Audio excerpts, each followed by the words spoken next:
নজর রাখবো পরবর্তী সংবাদে। আজকে আন্তর্জাতিক দিব্যাঙ্গ দিবস রাজ্যেও পালন করা হচ্ছে। প্রত্যেকটা জেলা মহকুমাতে এই কর্মসূচি।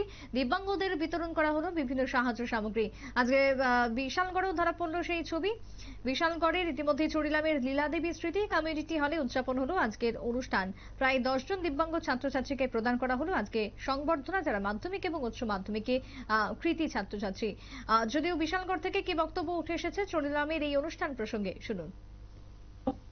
সত্যি ঘটনা যে মনের জোর থাকতে হয়, ইচ্ছে থাকতে হয় যে আমরা মানব জীবন পেয়েছি, যেটা আমাদের স্বামীজি বলে গেছেন যে স্বামীজিকে নিয়ে উনি মাউন্ট এভারেস্ট চলেছেন। স্বামীজি একটাই দিশা দেখিয়েছেন আমাদের মানব জাতিকে, যে আমরা মানুষের জন্য কাজ করব, সমাজের জন্য কাজ করব।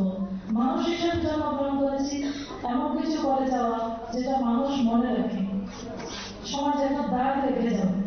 তো আমাদের যে অপবিশ্বাস, ওনার কথা বলতে হয়, এই অপবিশ্বাস আপনারা যদি কেউ না দিয়ে থাকেন দেখবেন এখানে যারা অর্ফান, যাদের কেউ নেই, ওনার তাদের জন্য ওনারা নিরলসভাবে কাজ করছেন। তাদের পুরো সমস্ত দিক দিয়ে তারা। আপনারা শুনলেন সংশ্লিষ্টের বক্তব্য। আজকে মোট 3টি ক্লাব ও পুজো উদ্যোক্তা কমিটিকেও পুরস্কৃত করা হয় অনুষ্ঠানের মধ্য দিয়ে। সবকিছু মিলে আজকে চরিলামে ছিল ব্যাপক উৎসাহ। ছোট্ট বিরতির পর ফিরবো, সঙ্গে থাকুন।